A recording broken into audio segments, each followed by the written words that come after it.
Hey everyone, welcome back to the channel. Hope आपने सब HTET के एडमिट कार्ड देख लिए होंगे, सब डाउनलोड कर लिए होंगे और अब तैयारी भी काफ़ी ज़्यादा अच्छी चल रही होगी। आज हम करने वाले हैं 2019 और 2020 का लेवल 1 का क्वेश्चन पेपर। इससे पहले हम 2021 और 2022 का कर चुके हैं। टीजीटी और पीजीटी के भी सारे भी हम सॉल्व कर चुके हैं, सीडीपी और हरियाणा जीके। तो आज हम ये सीडीपी का सोल्यूशन देखेंगे लेवल फर्स्ट के लिए। ठीक है, तो स्टार्ट करते हैं सेशन। अगर किसी भी पॉइंट पे आपको वीडियो अच्छी लगे, इन्फॉर्मेटिव लगे, तो सब्सक्राइब और लाइक कर दीजिएगा चैनल को। फर्स्ट क्वेश्चन है, out of the following which is not correct principle in context to growth and development. देखो, नोट ढूंढना होता है तो फर्स्ट ही मार्क कर लिया करो कि हमें नहीं बताना है कौन सा नहीं है। पैर से सर, निकट से दूर, सर से पैर, वंशानुक्रम एवं वातावरण की अंतःक्रिया। देखो, interaction of heredity and environment होता है, काट दो। हेड टू फुट, हाँ, सिर से पैर की तरफ होता है जो डेवलपमेंट होता है, ग्रोथ होती है और डेवलपमेंट, तो ये सही है। और नियर टू डिस्टेंस ही होता है। जनरल टू स्पेसिफिक होता है, ध्यान रखना। जी टू एस होता है। तो फुट टू हेड नहीं होता, पैर से सिर नहीं होता, सिर से पैर होता है। तो फर्स्ट ऑप्शन सही हो जाएगा यहाँ से। ठीक है, फर्स्ट का फर्स्ट ऑप्शन सही है। Out of the following which tool is not seems to be appropriate for formative assessment. जो फॉर्मेटिव और समेटिव असेसमेंट है वो भी सिलेबस में गिवन है। एस्टेट का जो नया सिलेबस था उसमें, तो इसको करना है अच्छे से। फॉर्मेटिव असेसमेंट क्या होता है? जो असेसमेंट फॉर लर्निंग की जाती है, मतलब जो बीच में ही लर्निंग हम करते हैं, कि कोई लेसन पढ़ा रहे हैं या कोई लेसन हमने खत्म किया है तो उसके बीच में हम क्वेश्चंस आंसर करते हैं, उसको बोलते हैं फॉर्मेटिव लर्निंग, जो सीखने के लिए लर्निंग की करते हैं। और समेटिव बोलते हैं जो लास्ट में की जाती है, जैसे हमारे ईयरली एग्जाम होते हैं, उसको बोलते हैं का लर्निंग, मतलब असेसमेंट, लर्निंग का असेसमेंट, और ये होता है लर्निंग के लिए असेसमेंट। तो फॉर्मेटिव असेसमेंट हमेशा बेटर होता है समेटिव असेसमेंट से। तो फॉर्मेटिव असेसमेंट में क्या शामिल नहीं है ये बताना है। क्विज़ेज़, हाँ, हम बीच में क्विज़ कर सकते हैं, सही है। ग्रुप डिस्कशन बिल्कुल सही है, ग्रुप डिस्कशन भी कर सकते हैं, काट दो इनको। क्राइटेरियन रेफरेंट टेस्ट, मानदंड संदर्भित परीक्षण, देखो ये तो वैसे भी अच्छा नहीं होता। कन्वर्सेशन बिल्कुल सही है। क्राइटेरियन रेफरेंस टेस्ट, इसका ऑप्शन सही हो जाएगा, ये नहीं होता फॉर्मेटिव असेसमेंट में, थर्ड ऑप्शन सही है।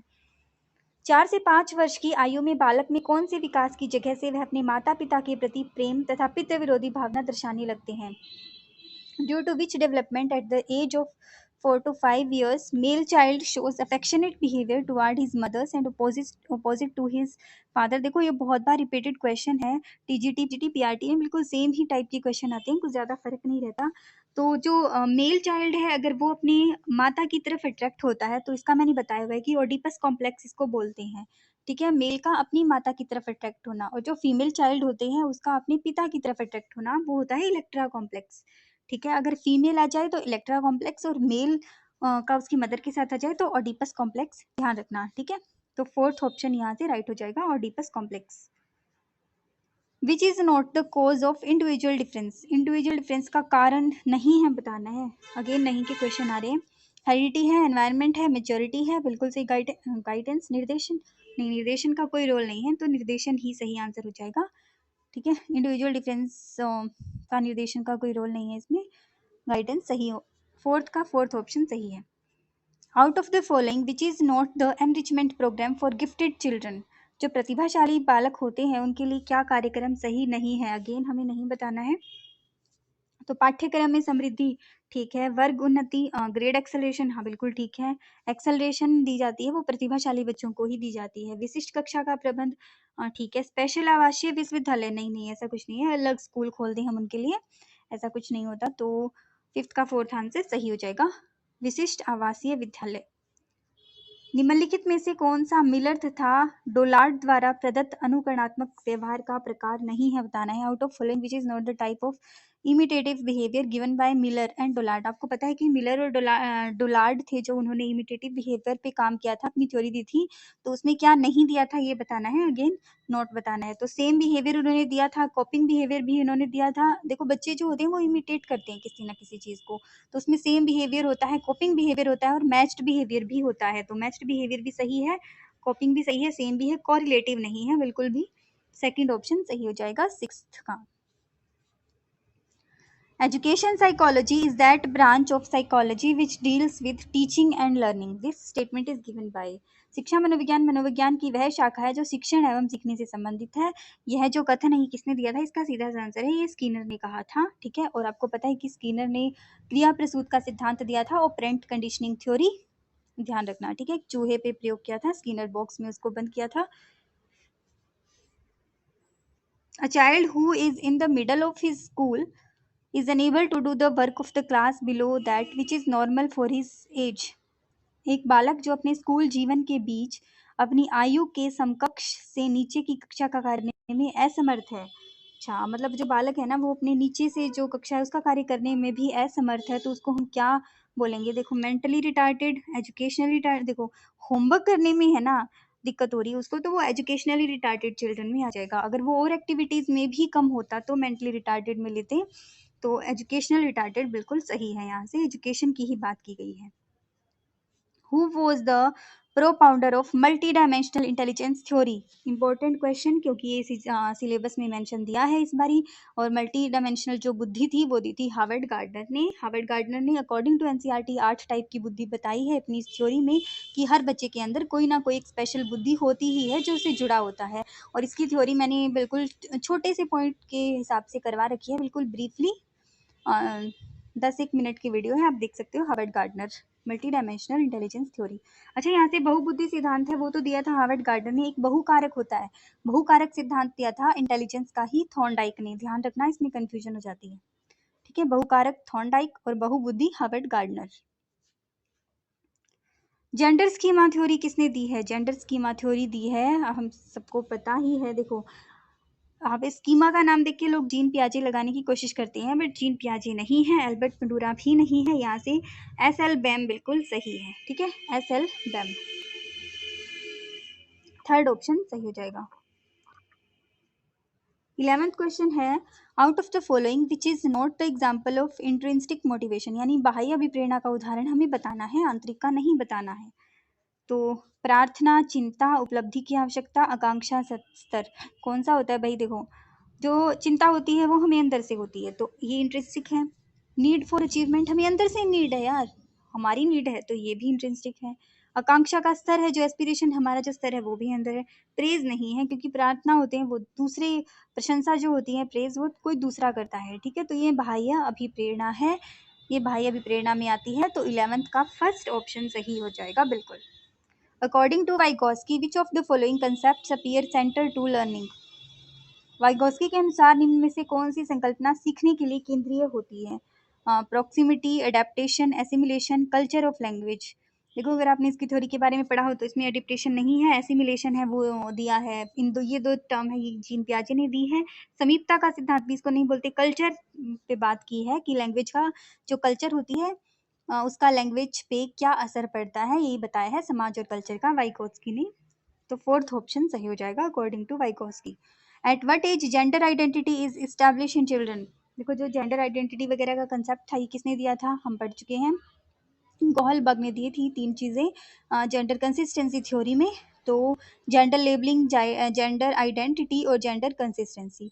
ठीक है, तो उन्होंने पूछा कि जेंडर आइडेंटिटी किस एज में होती है? जो बच्चे पहचानने लगते हैं कि ये लड़का है, ये लड़की है, लेकिन बाहरी अपीयरेंस से, क्योंकि उसने फ्रॉक पहनी है तो वो लड़की है, और पैंट शर्ट पहना है तो वो लड़का है, उसके ज़्यादा वो कुछ जेंडर के बारे में नहीं जानते। तो ये होती है जेंडर आइडेंटिटी, जो 2 साल के बच्चों में होती है। ठीक है, और 7 साल के बच्चे होते हैं, वहाँ के बाद जेंडर कंसिस्टेंसी आ जाती है। उनको पता चल जाता है कि जेंडर कंसिस्टेंस है, चाहे फिजिकल अपीयरेंस कैसी भी हो, जेंडर कभी चेंज नहीं होता, परमानेंट है। ठीक है, तो आइडेंटिटी पूछा है तो फर्स्ट ऑप्शन सही हो जाएगा 13 का। अहम केंद्रिकता का गुण जीन पियाजे द्वारा प्रदत्त बौद्धिक विकास की कौन सी अवस्था में दिखाई पड़ता है? ईगोसेंट्रिज्म पूछा है यार। ईगोसेंट्रिज्म कितना अच्छा, मतलब बहुत बार रिपीटेड ये क्वेश्चन है। ये होता है प्री ऑपरेशनल स्टेज में, तो सेकंड ऑप्शन सही हो जाएगा, easy question. A student got 47 marks out of 100 in a subject under scholastic area. This score will convert in which grade under CCC scheme? अब ग्रेड सिस्टम पूछा है कि कौन सी ग्रेड के अंदर आएगा। तो अगर 47 मार्क्स उसको मिले हैं तो उसको मिलेगी, एक सेकेंड, B2 तो नहीं मिलेगी, B1 भी नहीं मिलेगी, C1, हाँ C1 भी नहीं मिलेगी, 50 से कम हुए आए हैं, 40 की लाइन में आए हैं तो C2 मिलती है, ठीक है, C2 सही हो जाएगा 15th का। Below are given the pairs of theories of learning and their exponents indicate which pair is not correctly matched. Not matched बताना है अगेन, कौन सा सही नहीं है। तो अनुकूलन, अनुबंध, अनुक्रिया, वुल्फ एंड रीड। ओके, अंतर्दृष्टि एवं सूझ का सिद्धांत वर्दिमर एंड कॉलर एंड कॉफका ने ही दिया है, ये तो सही है बिल्कुल। स्टिमुलस रिस्पॉन्स थ्योरी, हाँ थॉर्नडाइक ने दी है, स्टिमुलस एसआर थ्योरी सही है। रीइंफोर्समेंट थ्योरी स्किनर एंड हल ने दी है, ये भी बिल्कुल सही आंसर है। रीइंफोर्समेंट थ्योरी हल ने और स्किनर दोनों ने काम किया है, ये भी ठीक है, ये भी ठीक है। Conditioning responding theory Wolf and Reed ने नहीं दी, अनुकूलन अनुबंध प्रक्रिया पावलोव ने दी है कंडीशनिंग थ्योरी, तो फर्स्ट ऑप्शन सही हो जाएगा, नहीं बताना था ना हमें। Which of the following is not a stage of psychosexual development as given by Freud? हमें पता है कि कितनी स्टेजेस दी हैं, ऑरल, एनल, लेटेंसी, ठीक है, ये सारी उसकी फ्राइड की है, लेकिन जो आइकॉनिक स्टेज है वो ब्रूनर की है, तो फोर्थ ऑप्शन जाएगा। फ्राइड की जो थ्योरी है ये पढ़ के जाना, आपके सिलेबस में मेंशन है, ठीक है, तो फोर्थ ऑप्शन यहाँ से सही है, ये ब्रूनर की है iconic. At the age of 3 years, how many words learned by child? Approximate बताना है, ये एक क्वेश्चन है डेवलपमेंट वाले चैप्टर से ही। तो 18th का जो ऑप्शन है वो जाएगा कि 3 साल का बच्चा, उसके कितने वर्ड काउंट हो जाते हैं। देखो मैक्सिमम जो 3 से 4 साल के बच्चे होते हैं उनमें बहुत सारी वोकेबलरी इस्टेब्लिश हो जाती है, और एडोलसेंस तक आते आते बिल्कुल ख़त्म हो जाता है उनका वोकेबलरी सीखने का जो होता है, क्योंकि बहुत सारे word, almost all word, every word उनके माइंड में होते हैं। तो अप्रोक्स 1000 वर्ड यहाँ से ऑप्शन सही हो जाएगा, 3 साल का बच्चा है उसके माइंड में 1000 वर्ड तक आ सकते हैं, तो 18th का फोर्थ ऑप्शन सही हो जाएगा। Which is not the element of creativity? Creativity का एलिमेंट कौन नहीं है? Fluency, flexibility, originality, memorising. देखो पता चल रहा है कि मेमोराइजिंग नहीं है, फोर्थ ऑप्शन सही हो जाएगा, और तो तीनों ठीक है। 19th का फोर्थ। कुछ मामलों में बच्चे अपने माता पिता की तुलना में कम मानसिक योग्यता दिखलाते हैं तथा ठीक उल्टा दृश्य भी दिखाई पड़ता है। वंशानुक्रम का यह नियम क्या कहलाता है? रिपीट क्वेश्चन है, टीजीटी में ये क्वेश्चन आ चुका है बिल्कुल सेम, तो ये होता है लॉ ऑफ रिग्रेशन, प्रत्यागमन का सिद्धांत, जिसमें क्या होता है, जो बच्चे होते हैं वो अपने माता पिता से बिल्कुल अपोजिट हरकतें करते हैं। अगर माता पिता इंटेलिजेंट है तो वो कम इंटेलिजेंट होंगे, या फिर ज़्यादा इंटेलिजेंट होंगे अपने माता पिता से, तो ये लॉ ऑफ रिग्रेशन होता है, ठीक है। लॉ ऑफ सिलेक्टिव ट्रेट्स होता है, जैसे माता पिता में कोई स्पेशल गुण है तो वो स्पेशल गुण बच्चों में भी आता है, बिल्कुल एक सिलेक्टिव गुण होते हैं वो होता है, ठीक है। फर्स्ट ऑप्शन सही है। Who introduce mental as word very first?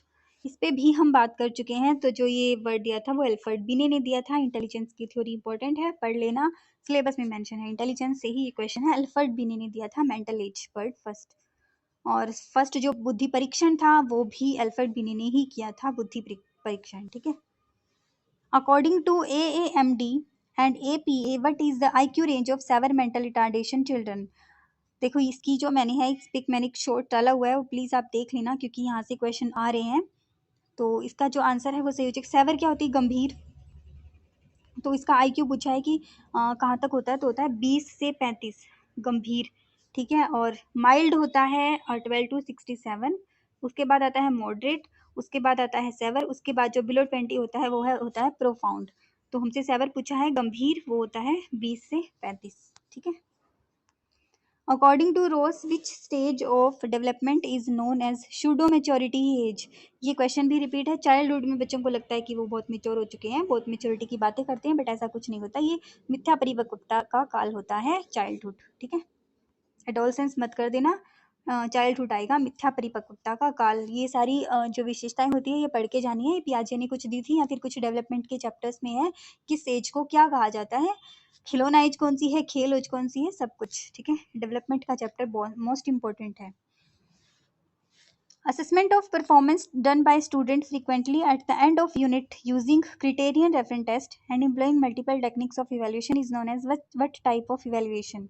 विद्यार्थी द्वारा प्रत्येक इकाई की समाप्ति पर मानदंड संदर्भित ऐसे परीक्षण जिसमें विविध प्रकार की मूल्यांकन तकनीकी के द्वारा लिए गए परीक्षण में प्रदर्शन किया जाता है, किस प्रकार का मूल्यांकन कहलाता है?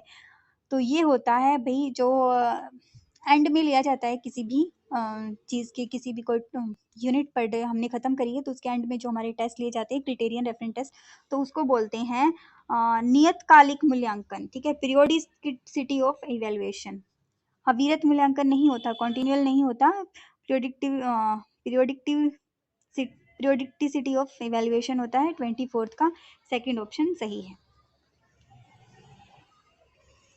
But is the age group of early childhood, इसका क्वेश्चन, इसका आंसर किसको नहीं पता भाई, अर्ली चाइल्ड की कौन सी एज है, तो अच्छे से पता है हमें, अर्ली जो 2 से 6 साल तक की होती है, ठीक है।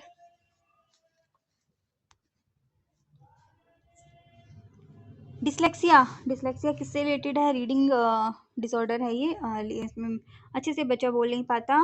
डिस्कैलकुलिया मैथ से रिलेटेड, डिस्ग्राफिया लिखने से रिलेटेड, ठीक है। रीडिंग डिसऑर्डर है डिसलेक्सिया, जिसमें लकड़ी को लड़की पढ़ देता है, तो रीडिंग डिसऑर्डर। और लर्निंग डिसऑर्डर में आते हैं ये सारे। When the development of the same subject is studied over a period of time, जब एक ही विषय के विकास का अध्ययन अधिक समय अवधि तक किया जाता है तो इस अध्ययन को क्या कहते हैं।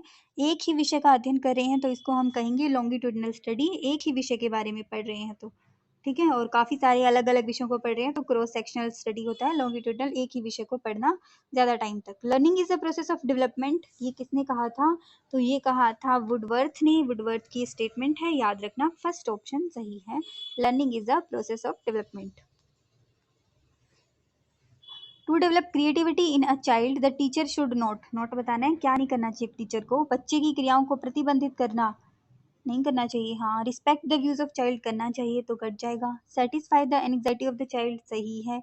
Lead the child to novel thinking, बच्चे को अपूर्व चिंतन की दिशा में ले जाना बिल्कुल सही है और हमें बताना है नहीं, तो ये सही हो जाएगा। प्रतिबंधित नहीं करना किसी भी चीज के लिए, 29 का first. A student is tried to new knowledge in such a way that she is tried to modified and elaborate concept and principles already learnt. This type of learning is known as, देखो अगर ये पियाजे की theory से होता तो इसको accommodation हम बोल सकते थे कि जो विद्यार्थी नए ज्ञान को इस तरह से सीखता है कि वो पहले सीखे गए ज्ञान को मॉडिफाई करता है, तो एकोमोडेशन हो जाता। लेकिन यहाँ पियाजे की थ्योरी से क्वेश्चन नहीं पूछा, तो इसका आंसर हो जाएगा रिलेट करके सीखना, कोरिलेटिव लर्निंग। फोर्थ ऑप्शन सही हो जाएगा, ठीक है। पियाजे से पूछता तो अकोमोडेशन हो जाएगा, सेम स्टेटमेंट होती है अकोमोडेशन की भी, जो जीन पियाजे ने दिया था, एसिमिलेशन और अकोमोडेशन। तो यहाँ से कोरिलेटिव लर्निंग बिल्कुल सही आंसर है। ये 30 क्वेश्चन थे 2019 के, ठीक है। अब हम करेंगे 2020 के questions.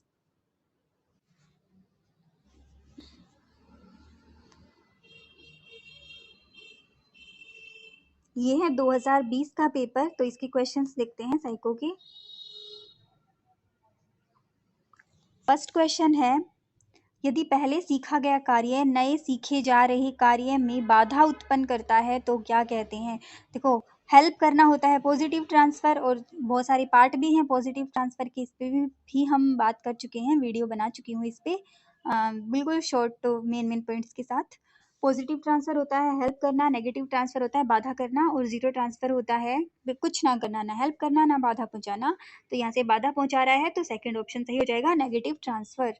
Which of the following is not a stage of fried psychosexual development? कौन सी स्टेज नहीं है, देखो ना, ओरल है, लेटेंसी है, एनल है, प्री ऑपरेशनल नहीं है। प्री ऑपरेशनल जीन पियाजे की सेकंड स्टेज है, तो प्री ऑपरेशनल सही हो जाएगा, नहीं बताना है। Which schedule of reinforcement is most effective, देखो जो इफेक्टिव होता है ना वो कौन सा होता है। सबसे पहले तो रीइंफोर्समेंट की जो ये बात थी किसने की थी, स्कीनर ने की थी, और हल ने अपनी थ्योरी दी है। लेकिन जो ये वेरिएबल रेशो वगैरह इस पे स्कीनर ने ही अपनी थ्योरी में बताया है। तो कौन सा होता है, देखो वेरिएबल देना ना किसी को वेरिएबल टाइम पे, तो वो अच्छा होता है, मोस्ट ज़्यादा इफेक्टिव होता है। फिक्स नहीं होना चाहिए, ठीक है। और कॉन्टिन्यूस होगा तो और भी ज़्यादा अच्छा होगा। तो फिक्स्ड रेशो नहीं आएगा, फिक्स्ड इंटरवल नहीं आएगा, कॉन्टिन्यूस रीइंफोर्समेंट यहाँ से सही हो जाएगा, बिल्कुल सेकंड ऑप्शन सही है, ठीक है। कॉन्टिन्यूस रीइंफोर्समेंट, वेरिएबल रेशो होता है, मतलब number of responses, variable number of responses पे देना चाहिए। लेकिन यहाँ से जो बेस्ट ऑप्शन है वो है कॉन्टिन्यूस रीइंफोर्समेंट, सेकेंड ऑप्शन सही है। यह तथ्य कि मछली उड़ नहीं सकती और उल्लू तैरना नहीं सीख सकती का निहितार्थ है। The fact that fish cannot fly and owls cannot learn to swim, okay, is an indication of lack of adequate reinforcement. नहीं, ऐसा कुछ नहीं है, उपयुक्त पुनर्बलन की कमी नहीं है, तो इसको काट दो, ये तो नहीं आएगा। Their lack of experience, lack of experience नहीं, सही स्टेटमेंट है ये, तो इसको भी, ये भी नहीं आएगा। The laziness of these creatures, अच्छा ऐसा तो थर्ड ऑप्शन भी काट दो। The facts of biological limits in learning, हाँ ये बिल्कुल सही है कि इनको ऐसा कुछ मिला ही नहीं है जो फिश को मिली है, वो आउल को नहीं मिला, उल्लू को वो चीज़ नहीं मिला कि वो तैर सके, या फिर जो उल्लू को मिला है वो मछली को नहीं मिला। ठीक है, तो ये बायोलॉजिकल लिमिट्स हैं, फोर्थ ऑप्शन सही हो जाएगा। लेजीनेस ऑफ दीज क्रिएचर्स, कुछ भी। The concept of shaping, shaping किसने दी थी बताओ भाई, बहुत बार इस पे बात कर चुके हैं, स्किनर ने दी थी। चेनिंग शेपिंग रीइंफोर्समेंट, स्किनर सही हो जाएगा बिल्कुल, third option. According to Sheldon, देखो शेल्डन पे भी काफी बार बात हो चुकी है पर्सनैलिटी में, जिन्होंने अपनी थ्योरी दी थी। According to Sheldon which of the following is not the type of personality, कौन सी पर्सनैलिटी नहीं है अकॉर्डिंग टू शेल्डन। देखो उन्होंने दी थी एंडोमॉर्फी, मेजोमॉर्फी और एक्टोमॉर्फी। तो एक्टोमॉर्फी है, मेजोमॉर्फी है, एंडोमॉर्फी है, एस्थोमॉर्फी कोई नहीं होता। ठीक है, ये कोई नहीं होता, फोर्थ ऑप्शन सही हो जाएगा। इसके बारे में भी मैं आपको बहुत बार बता चुकी हूँ, कौन सा किससे रिलेटेड है देख लेना आप। सिक्स का फोर्थ ऑप्शन सही है। Which of the following is not the psychoanalytic method of personality measurement, मनोविश्लेषणात्मक विधि नहीं है बताना है, नोट बताना है, ध्यान रखना। तो फ्री एसोसिएशन बिल्कुल साइको एनालिटिक में आती है, फ्री एसोसिएशन तो काट दो। इंटरव्यू, हाँ इंटरव्यू। वर्ड एसोसिएशन और ड्रीम एनालिसिस भी साइको मनोविश्लेषणात्मक विधि है। इंटरव्यू नहीं है, ये तो साक्षात्कार होता है, बिल्कुल डायरेक्ट मेथड होता है, असेसमेंट भी इसको बोल सकते हैं हम इंटरव्यू को। तो सेकंड ऑप्शन सही हो जाएगा, प्रत्यक्ष विधि है ये। The tendency of pre-operational child to focus on one aspect of the situation, neglecting other aspect has been termed by Piaget। हाँ बिल्कुल सही है, पियाजे ने यही कहा था कि जो प्री ऑपरेशनल छोटे बच्चे होते हैं ना, वो एक प्री ऑपरेशनल के जो बच्चे हैं वो एक ही व्यू से, एक पॉइंट ऑफ व्यू से एक चीज़ को देखते हैं, मतलब वो हाइपोथेसिस नहीं कर सकते, और बहुत सारी जो एक चीज़ के बारे में बहुत सारे सोल्यूशन नहीं सोच सकते। तो इसको क्या कहते हैं, ये पूछा है, इसको कहते हैं सेंट्रेशन, केंद्रीकरण, एक ही चीज को वो केंद्र में रखते हैं। ठीक है, सेंट्रेशन सही हो जाएगा।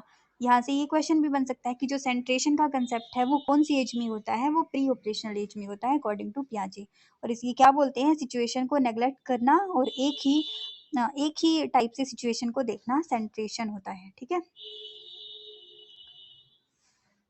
विच of the following is method to teach autistic children, autistic children को करने के लिए, स्वलीनता युक्त जो बालक होते हैं उनको करने के लिए कौन सा सही है ये बताना है। तो इस पे भी हम बात कर चुके हैं, ये PECS होता है, बिल्कुल सही है। और ब्रेल तो जो अंधे जो लोग होते हैं उनकी एक लिखने की कला होती है, तो ब्रेल। टेलर भी जो विजुअल इम्पेयरमेंट होते हैं उनके लिए यूज हुआ था, ऑटिस्टिक के लिए PECS बिल्कुल सही है।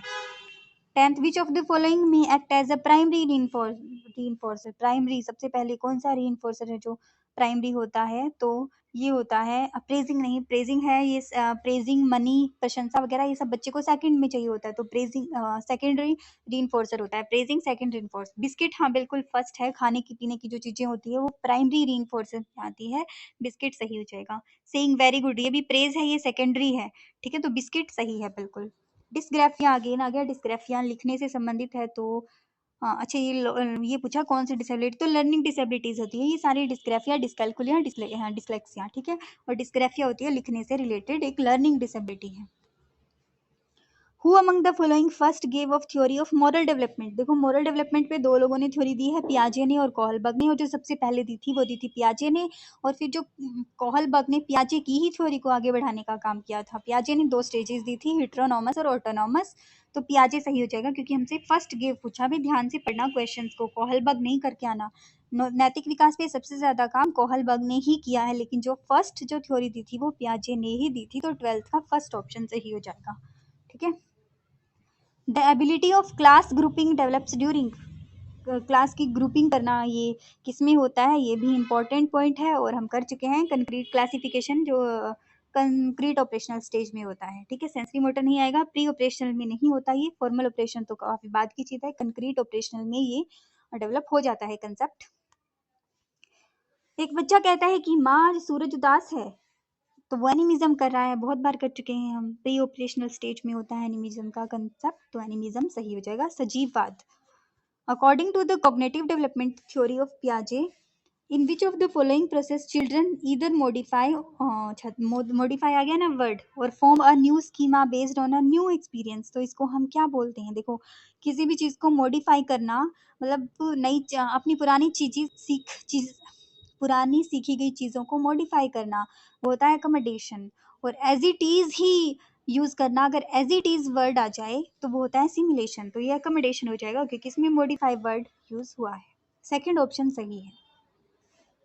According to Vygotsky, the upper limit of tasks that a learner can successfully perform with the assistance of more competent individual is learned termed as। देखो, हमें पता है कि वाइगोत्स्की ने एक तो ZPD दिया है और एक वो हेल्प के बारे में बोला, स्कैफोल्डिंग के बारे में। तो यहाँ से जोन ऑफ प्रॉक्सिमल डेवलपमेंट सही हो जाएगा। क्या होता है ये?